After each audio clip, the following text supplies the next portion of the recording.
দুনিয়াটা কেমন? তিনি বলছেন আজান আর একামতের মাঝে যেটুকু সময় রয়েছে এইটাকে দুনিয়া বলা হয়েছে। আজান আর একামত, আজান হয়ে গেছে, তকবীর হয়ে গেছে, এবার ইমাম দাঁড়িয়ে গেছেন, একামত হয়ে গেছে, ইমাম আল্লাহ আকবার বলে নামাজ শুরু করবে, এই মধ্যখানটা হলো দুনিয়া।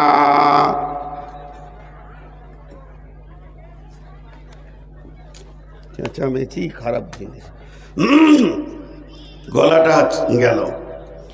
এই মধ্যখানটা দুনিয়া কেমন? এক জায়গায় আমি প্রশ্ন করছিলাম, আজকে সেই প্রশ্নটা করছি। আপনাদের যে মানুষ কাঁধে করে নিয়ে কবরস্থানে যায়, সেই কবরস্থানে গিয়ে জানাজার সলাত হয়, তো জানাজার সলাতের আজান হয়? হয় না, কিন্তু হয়। এটা একটা সাইকোলজিস্ট বলছি, কোরআনে, বুখারী, মুসলিম, আবু দাউদ, নাসাইর কথা বলছি না, একজন ইসলামী চিন্তাবিদ বলছে, শুনে লাও। প্রত্যেকটি মানুষের একটা করে জামাত আছে। আমার নামে একটা জানাজার জামাত আছে, আপনার নামে একটা জানাজার জামাত আছে, ইনার নামে একটা জানাজার জামাত আছে, ওনার নামেও একটা জানাজার জামাত আছে। পৃথিবীতে যতগুলো আমরা হায়াতে মুসলমান বেঁচে রয়েছি, প্রত্যেকজনের নামে একটা করে জানাজার জামাত হবে। কিন্তু জেনেলেন ওই জানাজার জামাতের আজান হয়ে গেছে, তার মানে কি? নামাজ তো আমার জন্যে, সলাৎ আমার জন্যে, আমি মাইয়াত হয়েছি। একজন মুফাসসির বলছে, বন্ধু তুমি শোনো, যেদিন তুমি জন্ম নিয়েছ তোমার কানে আজান পড়ে গেছে। আজান পড়ে গেছে মানে এবার তোমার ইমাম আসতে বাকি আছে। ইমাম এসে আল্লাহু আকবার বলে তহরিমা বেঁধে দেবে। তোমার জীবনটা, তোমার দুনিয়াটা সেদিনই শেষ হয়ে যাবে। জানাজার নামাজটা বাকি আছে। অতএব বন্ধুরে, ওই আজান আর ইমামের তহরিমা পর্যন্ত সামান্যটুকু টাইম তোমাকে দেওয়া হয়েছে, এর নাম হলো দুনিয়া।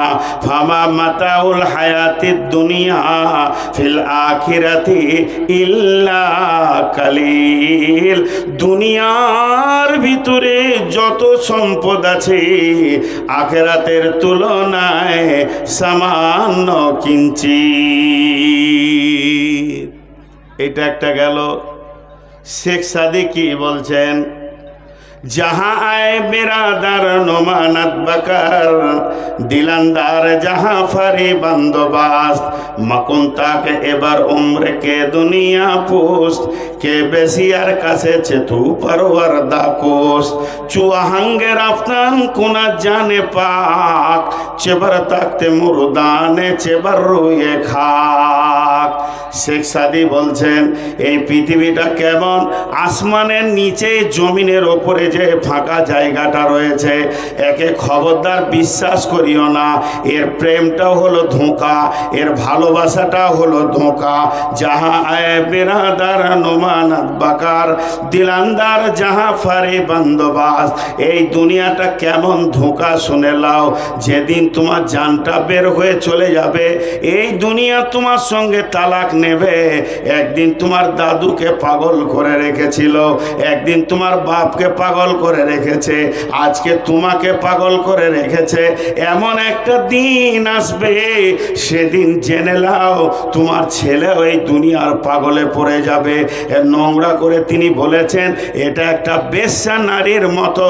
এই পৃথিবীর প্রেমে তুমি পড়ে যেও না, কারণ ইমাল আর প্রেম ছাড়া কিছু জানে না। যেদিন তুমি মরে যাবে, ইত্তেবাউল মাইয়াতা সালাসাতুন ফায়ারজিআনে ইসনানে ওয়া ইয়াবকা মাহু ওয়াহিদুন ফায়ারজিআনে ইসনানে আহলুহু মালুহু ওয়া ইয়াবকা মাহু ওয়াহিদুন আমালুহু।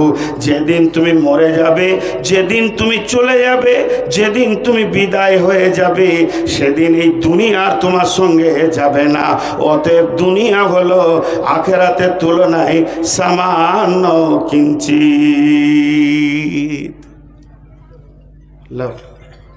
দুনিয়ার মূল্যটা খালি দেখেন, এরকম একটা, দুটা, 10টা, 20টা করে দেখানো যাবে। আর একজন কি বলেছে জানেন? দুনিয়ার মজা কেমন?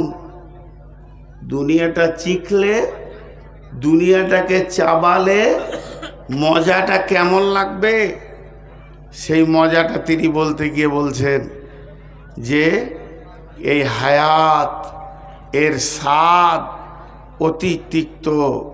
এটা একটা গাছ, এই গাছের একটা ডাল, এটা একটা গাছ, এই গাছের একটা ডাল, ওই ডালে একটা মানুষ ঝুলছে, ওই ডালে একটা মানুষ ঝুলছে, আর তার পায়ের নিচে একটা ক্ষুধার্ত বাঘ হাঁ করে তাকিয়ে আছে। খালি পড়লেই ওকে খাবে, ও যেই পড়বে ওকে চাবিয়ে খেয়ে নেবে। কিন্তু ডালটা কষ্ট করে ধরে আছে, পড়ছে না। আর ওই ডালের গোড়াটা এইখানটা দুটা ইঁদুরে কাটছে, একটা সাদা ইঁদুর, একটা কালো ইঁদুর, কটকট কটকট কটকট করে পালাক্রমে কেটে যাচ্ছে। তাহলে এই লোকটার জীবনটা কত মজার। নিচে চাকাইছে বাঘ, ওপরে যদি ডালটা ধরে আছে তো দুটা ইঁদুরে কেটে দিচ্ছে। এই লোকটার জীবনের স্বাদ কেমন? পৃথিবী, হে মানব, তোমার জীবনের স্বাদ ওই রকম। কেমন?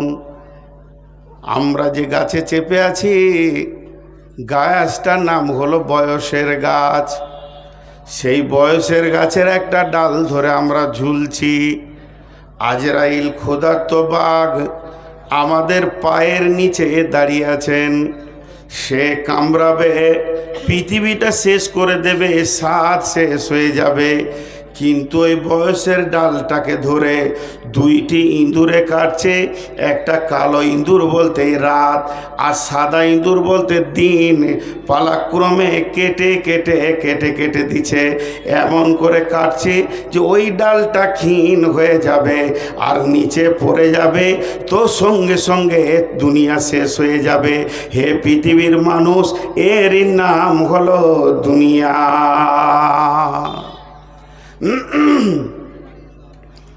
এর নাম হলো দুনিয়া। আজকে আমরা দুনিয়াকে বিরাট মনে করেছি। আমরা কেন, আপনারা সবাই মিলে এক মনে করেছেন। আর আমার মতো একটা বেঈমান মুনাফিক এই দুনিয়াটাকে 99 গুণ আঁকড়ে ধরে রেখেছি, কারণ আমিও দুনিয়াদার হয়ে গেছি। আজকের অবস্থা তাই, আমরা শেষ হয়ে গেছি। পরের আয়াত আল্লাহ কি বলছেন? ইল্লা তানসুরু ইল্লা তানফিরু। এবার হুমকি দিচ্ছেন আল্লাহ। এতক্ষণ বুঝিয়ে বুঝিয়ে বললেন, এবার হুমকি দিচ্ছেন আমাদেরকে, আপনাকে, আমাকে, সকলকে। ইল্লা তানফিরু ইউআযিবকুম আযাবান আলীমা ওয়া ইয়াস্তাবদিল কওমান গায়রাকুম ওয়ালা তাজুরুহু শাইআ ওয়াল্লাহু আলা কুল্লি শাইইন কাদির। কি বললেন আল্লাহ? যদি তোমরা না বের হও কোরআনকে বাঁচানোর জন্যে, দ্বীনকে বাঁচানোর জন্যে, মসজিদকে বাঁচানোর জন্যে, মাদ্রাসাকে বাঁচানোর জন্যে, যদি তোমরা মুজাহাদা না করো, জান না লাগাও, মাল না লাগাও, সেখানটাকে যদি রিপেয়ার করার চেষ্টা না করো, সোদারুর হাতে যদি না ধরো, আর জুয়ারির পায়ে যদি না ধরো, মাতালের পা দুটি যদি না ধরো, বেপর্দার নারীকে যদি পর্দার কথা না বলো, এক কথায় ইসলাম যে দুর্বল হয়ে গাছটা পড়ে যাচ্ছে, এই গাছটাকে যদি চারিদিক থেকে তোমরা না ধরো, গাছটাকে যদি মজবুত না করো, তাহলে কি হবে শুনে লাও। ইউআযিবকুম আযাবান আলীমা, তোমাদেরকে আযাবে আলীম দেওয়া হবে। ওয়া ইয়াস্তাবদিল কওমান গায়রাকুম ওয়ালা তাজুরুহু শাইআ, আর তোমার পরিবর্তে অন্য কমকে দিয়ে আল্লাহ বলছেন আমি দ্বীনের কাজ করে নিব। এটা আমার কাছে কোনো ব্যাপারই নাই, এটা আমার কাছে কোনো নিত্য নতুন ব্যাপার নয়, আমার কাছে কোনো কষ্টের ব্যাপার নয়। আল্লাহ ওয়াল্লাহু আলা কুল্লি শাইইন কাদির, আমার আল্লাহ সমস্ত জিনিসের উপরে ক্ষমতাবান। এটা কি বুঝলেন? তোরা বের হবি না? আল্লাহ রেগে গেছেন। আমার দিনকে বাঁচানোর ব্যাপারে তোদের ব্রেন মাল শক্তি লাগবে না তো শুনেলে তোদেরকে আগে আযাব দিব, ইউআযিবুকুম আযাবান আলীমা ওয়া ইস্তাবদিল কওমান গায়রাকুম, তোদের পরিবর্তে আমি অন্য কমকে দিয়ে কাজ করে নিব। ওয়ালা তাজুররুহু শাইয়া, এটা আমার কাছে কোনো ব্যাপারই নাই। ওয়াল্লাহু আলা কুল্লি শাইইন কাদির, আল্লাহ হলেন সমস্ত জিনিসের ওপরে ক্ষমতাবান। দেখেন আল্লাহ পারেন, আল্লাহ পারেন। আজকে মুসলমানের ছেলে নাক ডাকিয়ে ঘুমাচ্ছে, অন্য কওমের ছেলে ইসলাম কবুল করে ফজরের আজান দিচ্ছে। আল্লাহ পারেন। আল্লাহর কাছে এটা অনেক বড়, অনেক কঠিন ব্যাপার নয়, তবে আমাদেরকে আযাব দেবেন। আযাব কি? দুনিয়াতেও আযাব আছে, আখেরাতেও আযাব আছে। পৃথিবীর আযাব কি? পৃথিবীর সব থেকে বড় আযাব হচ্ছে তোমাদের মনের বিরুদ্ধে তোমাদের রাষ্ট্রনায়ক করে দিব। আল্লাহ তাবারাক ওয়া তাআলা আমাদের মনের বিরুদ্ধে আমাদের রাষ্ট্রনায়ককে করে দেবেন। জি, অ্যাটেনশনটা এই দিকে আছে না অন্যদিকে আছে আপনাদের? না, অন্যদিকে রয়েছে, কারণ স্টেজটা কন্ট্রোল তো আমি করছি, তা আমি তো বুঝতে পারছি, আমার তো একটা আইডিয়া হচ্ছে, তো অন্যদিকে অ্যাটেনশন রেখে কোনো লাভ নেই।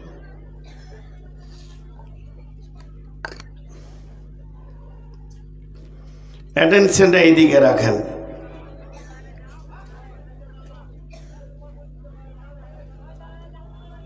আজীব ব্যাপার। আচ্ছা শোনেন, আপনারা আমার দিকে তাকান। বিসমিল্লাহির রহমানির রহিম।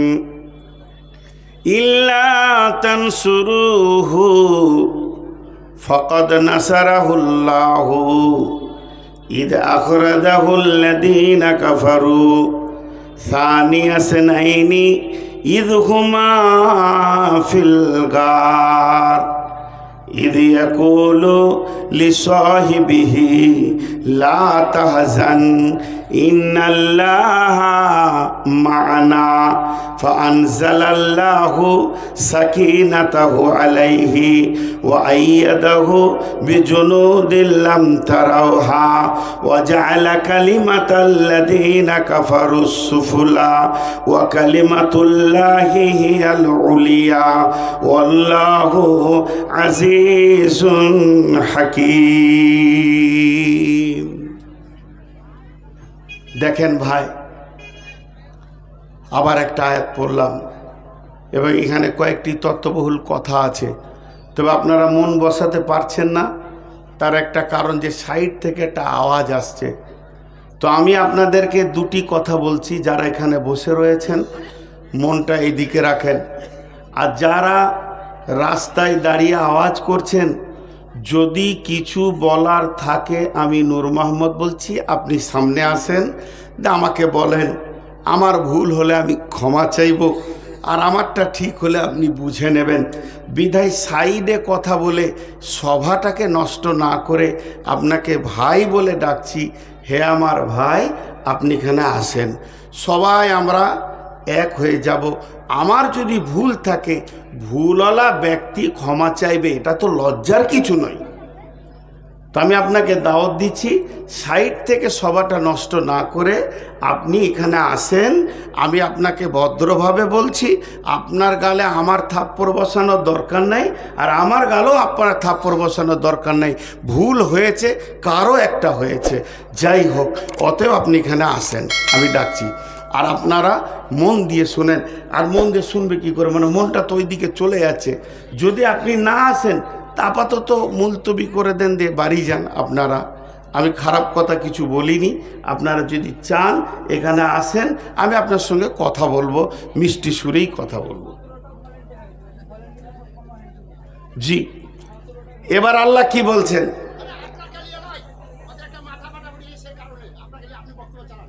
এরা ভাবছে অন্য কিছু। আচ্ছা, একটা স্বেচ্ছাসেবকের ছেলের মাথা ফেটে গিয়েছে, ওই নিয়ে ওখানে আলোচনা হচ্ছে। আচ্ছা ঠিক আছে, আলহামদুলিল্লাহ, যে খবরটা দিলেন। এখন আমি যে কথাটা আপনাদের সামনে এই আয়াতকে পড়ছি, এটা আমার শেষ আয়াত। আজকে যে 3টে আয়াত পড়েছি তার মধ্যে এটা শেষ আয়াত। একটু ধৈর্য ধরেন, একটু সবর, একটু ধৈর্য। সেটা কি? ইল্লা তানফিরু ইল্লা তানসুরুহু ফাকাদ নাসারাহুল্লাহু ইদ আখরাজাহুল্লাযীনা কাফারু সানিয়া ইসনাইনি ইদ হুমা ফিল গার ইদ ইয়াকুলু লিসাহিবিহি লা তাহজান ইন্নাল্লাহা মা'না ফাআনজালাল্লাহু সাকিনাতাহু আলাইহি ওয়া আইয়াদাহু বিজুনুদিন লাম তারাওহা। আপনারা একবার মুখ খুলেন সবাই। এইটার যা ওজন, ওজন বলতে যে আমি এক হাতে ধরে আছি এই ওজন বলছি না, আপনারা বুঝতে পারছেন। এইটা যা ওজন আমরা কেউ বহন করতে পারবো? সবাই বলি পারবো? আল্লাহ বলছে, আল্লাহ ওটা বলছে, তোরা মদদের জন্যে খালি একটু পাটা আগে বাড়া, বাকি আমি তোদের সঙ্গে আছি। আর আল্লাহ যদি সঙ্গে থাকে তাহলে এর ওজন বহন করা সম্ভব কি সম্ভব নেই? সম্ভব। এবার একটা উদাহরণ দিব। দাদু, পৃথিবীতে একটা সম্পর্ক হচ্ছে দাদু আর পোতা। পোতার সঙ্গে দাদুর এত মহব্বত, ই যত ছোট ওই 2.5 বছর 3 বছরের, আর দাদু হচ্ছে 73 বছরের। তো দুইজনের বন্ধুর মতো মহব্বত, দুইজনের আপোষ কত বন্ধুর মতে তারা আপোষে থাকছে, ঘোরাফেরা সব কিছু। এখন ঘটনা হয়েছে কি, দাদু আমার মতো সুগারের রুগী, উনি রাতে রুটি খান। তো বৌমা বলছে, আব্বাজি, মানে পোতার মা, বৌমা দাদুর বলছে, আব্বা 20 কেজি গম দিচ্ছি, একটু পিষে নিয়ে আসেন, ময়দা করে নিয়ে আসেন, রাতে রুটি খাবেন। তো বলছে, দে মা। একটা কাপড়ের বস্তাতে 20 কেজি গম দিছে, ঝেড়ে ঝুড়ে পরিষ্কার করে চেলে দিয়েছে। দাদু তখন জামাটা পরে দাড়িগুলো কেমনি করে তেল টেল মাখছে, যে ওইটাকে নিয়ে মেশিন ঘরে যাবে, এই আপনাদের যেমন কাছি এই মোটটা। তো পোতা ঘুমিয়েছিল, দুপুরে উঠি দেখছে যে দাদু জামা পরছে, দাড়ি আঁচড়াইছে, তেল মাখছে। কেন? তাহলে ব্যাপার আছে, জিলাপি খাওয়ার কোনো খবর আছে ওর সঙ্গে, যেই তো জিলাপিটা খায়। তো বলছে, দাদু আমিও যাব, উল্টা করে জামাটা পরে লেছে নিজেই, দিয়ে দাদুর কাছে হেসে হাজির। দাদু দেখছে এ তো 20 কেজি, এটাও 20 কেজি, তা আমার তো 40 কেজি হয়ে যাচ্ছে, এ তো কঠিন ব্যাপার হলো। তখন ওকে মাইনাস করবে, বুদ্ধি করছে কি, বাঘ এসছে, বাঘ রাস্তায়, বাঘ আছে, বলছে বাঘকে মারবো। বলছে বন্যা হয়েছে, বলছে লাফিয়ে চলে যাব। কোনো রকমে ওকে মাইনাস করা যেছে না। শেষকালে বুদ্ধি বের করেছে কি, দাদু ভাই, কি ভাই, ওই যে তোমার মা, ওটা আমারও বৌমা, তাহলে তোমার মা আমার মা, দুইজন মিলে একটা 20 কেজি গমের বোঝা দিয়েছে। এইটাকে মেশিনের ঘরে গিয়ে পিষে ময়দা বানিয়ে আনতে হবে। তাহলে যদি তোমাকে আমার সঙ্গে এই মোড়ে যেতে হয়, তাহলে এই বোঝাটা তুমি অর্ধেক নিয়ে যাবে, আমি অর্ধেক নিয়ে যাব। 2.5 বছরের ছেলে 20 কেজি মাল নিয়ে যেতে পারবে? পারবে না। কিন্তু মাথা ভিড়িয়ে দিলে, দাও আমাকে আগে দাও।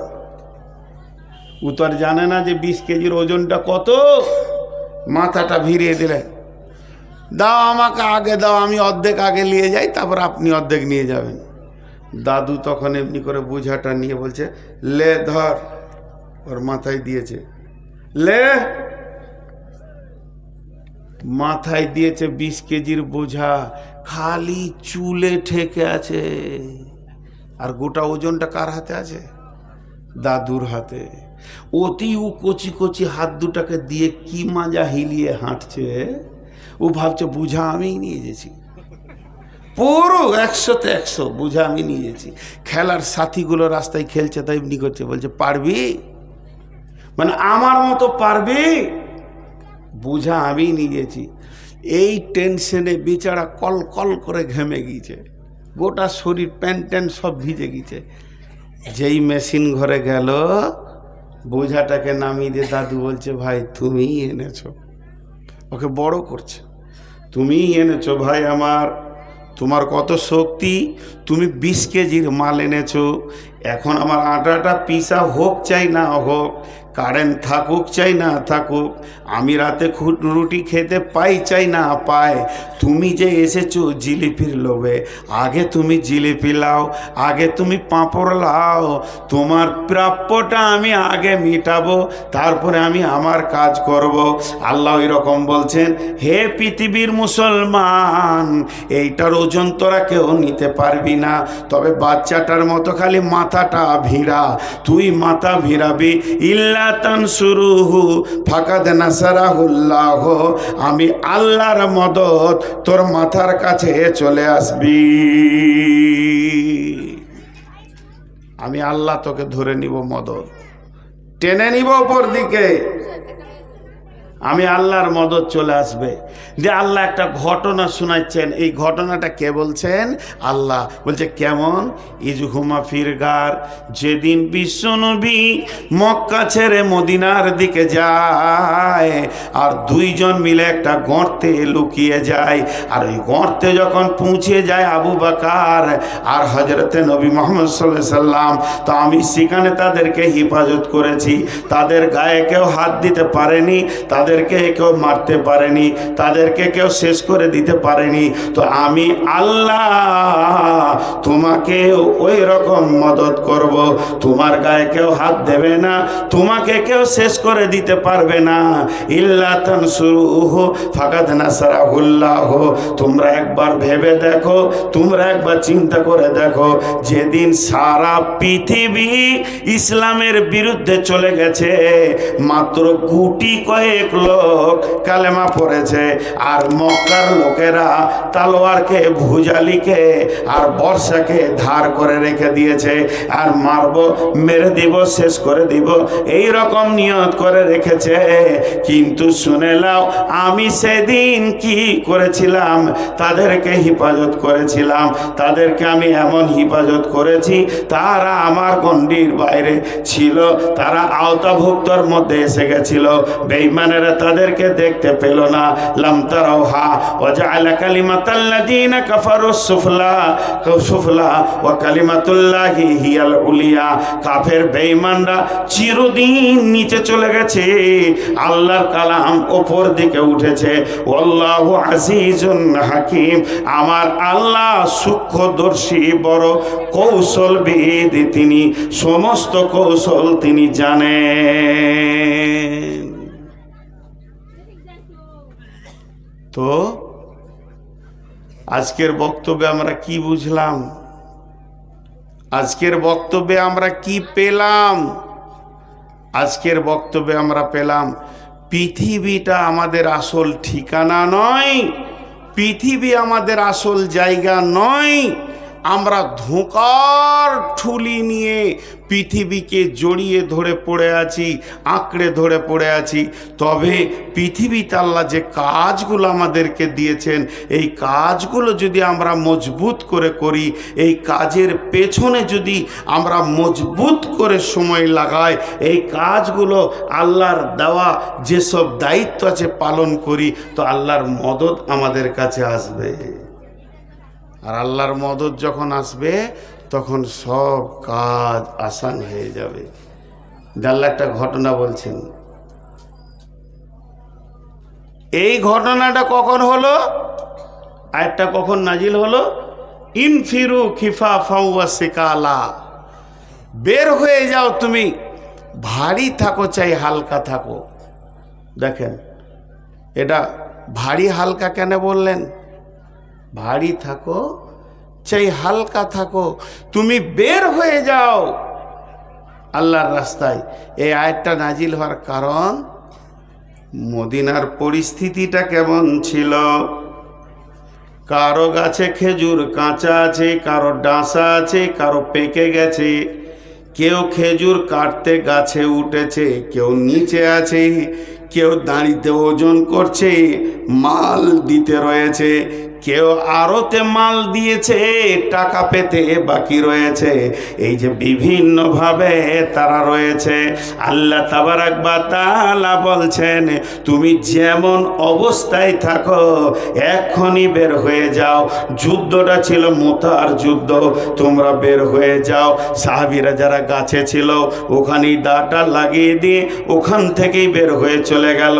যে খেজুর ওজন করছিল দাড়িটা ফেলে দিল, ওখান থেকেই বের হয়ে চলে গেল। যার আড়তে টাকা আজকে আনার কথা সে টাকা আনতে গেল না, ওখান থেকেই বের হয়ে চলে গেল। যে যেমন অবস্থায় ছিল ব্যবসা বাণিজ্য সব কিছুকে ছেড়ে দিয়ে বের হয়ে চলে গেল। বন্ধুরা আমার, হযরতে আবু দারদা রাদিয়াল্লাহু তাআলা আনহু তার ছেলেকে ডেকে বলছেন পানিপথে যুদ্ধের সময়, যে বেটা তুমি আমাকে যুদ্ধের সামানগুলো পরিয়ে দাও, তুমি আমাকে, মেশিনেরও ক্ষতি হবে। হ্যালো,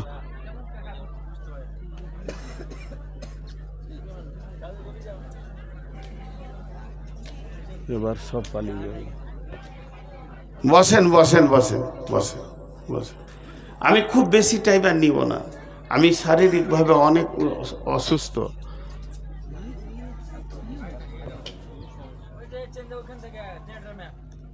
উঠিয়েন না ভাই আমার, যার শেষ ভালো তার সব ভালো। 10-15টা মিনিট বসেন, বেশিক্ষণ নয়, 10-15টা মিনিট।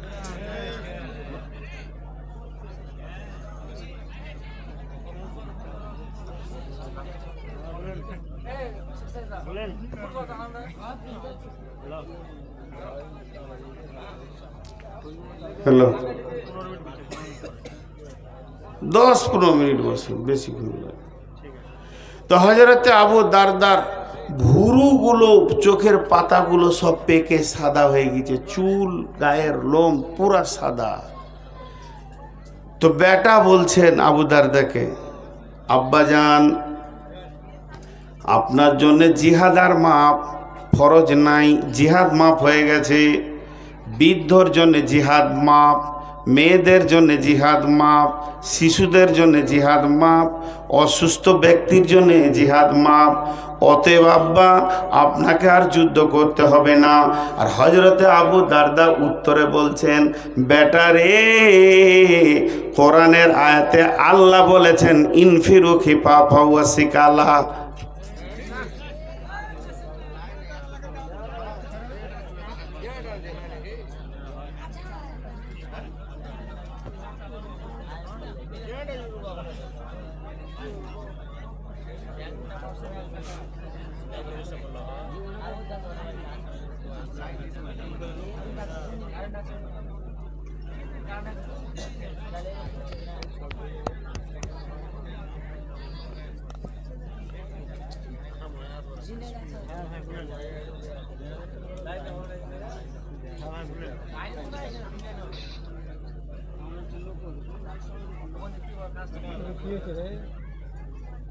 ওই জেনারেটরটা বন্ধ করে দিছে, তখন লাইনটা আসছে, আবার লাইনটা যখন আসছে তখন হট করে বন্ধ করে দিছে। আর ওরা তো বুঝে কম, আর বসবে। ভাই আপনি যদি জেনারেটর চালিয়েছেন তা আর বন্ধ করিয়েন না, লাইন এলেও বন্ধ করিয়েন না। আল্লাহর রাস্তে জেনারেটরটা খানিকক্ষণ চলুক, লোকগুলো চলে যাচ্ছে, এরকম বারবার করলে খারাপ লাগে। তো হযরত আবু দারদা তার বেটাকে বলছে, বেটা আমাকে চাপিয়ে দাও, আল্লাহ বলেছে যে অবস্থায় আছে বের হও।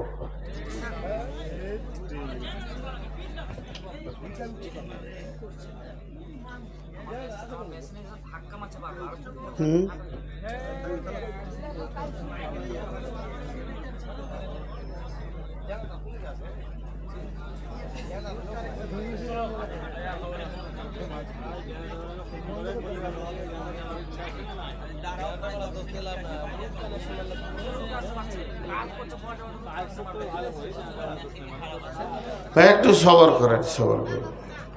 তো বেটা আমাকে চড়িয়ে দাও, তাকে যুদ্ধের সামান দিয়ে ঢাল তালোয়ার দিয়ে ঘোড়াতে ধরে চাপিয়ে দেওয়া হলো। এত মুরব্বী বেচারা যুদ্ধ করতে বেরিয়ে গেলেন, আর বেরিয়ে যাওয়ার পর যখন নৌকাতে পা দিয়েছে আর পারে আছে একটা পা, উঠতে যাবে বয়স্ক মানুষ, স্লিপ করে পড়ে গেল। আর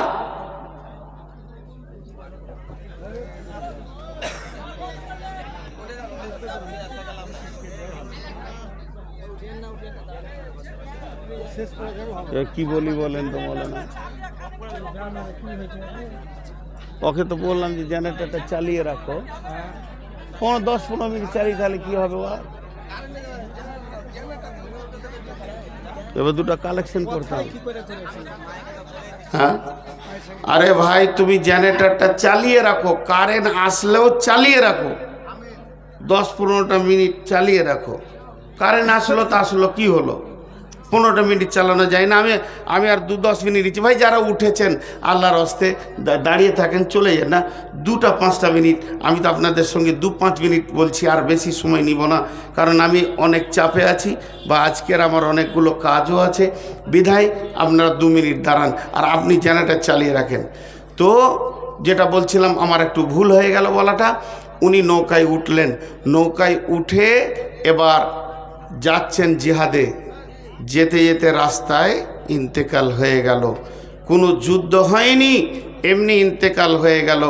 তো লাশটা 9 দিন পর্যন্ত কোনো দাফন করতে পারেনি, সমুদ্রে কোনো জায়গা পায়নি যে যেখানে ওকে দাফন করবে। 9 দিন পর একটা দ্বীপ পাওয়া গেল, সেই দ্বীপে হযরত আবু দারদাকে দাফন করা হলো। যেদিন ইসরাফিল সুর ফুঁকবে, সেই দিন আবু দারদা সেই দ্বীপ থেকে আসবে কিয়ামতের ময়দানে। তার মানে আমি আপনাদের কাছে সর্বসাকুল্যে শেষ কথা এটা বলতে চাইছি, তারা দিনের মদদ কেমন করেছে। আল্লাহর হস্তে আপনারা ঘড়ি দেখেন, হাত দুটি ধরে আমি 7টা মিনিট চাইছি, 7টাকে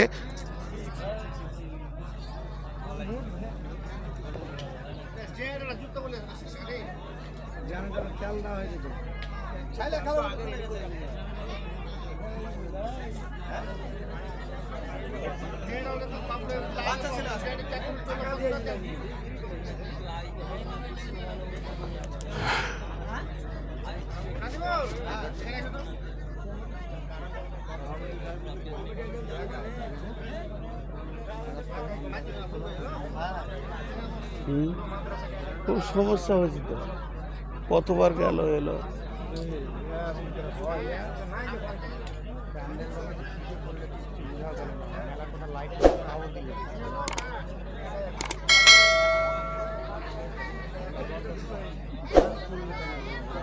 এই মুখটা তুলে দিচ্ছে।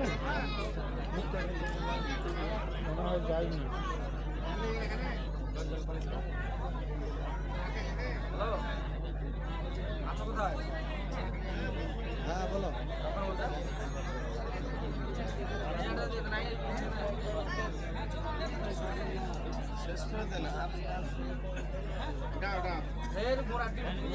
ভাইয়া যদি কারো কাছে কিছু টাকা থাকে তো দিয়ে যান আল্লাহর রাস্তে।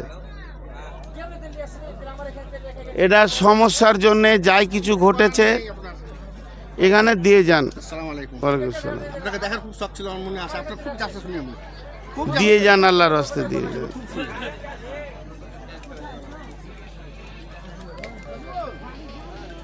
দিয়ে যান।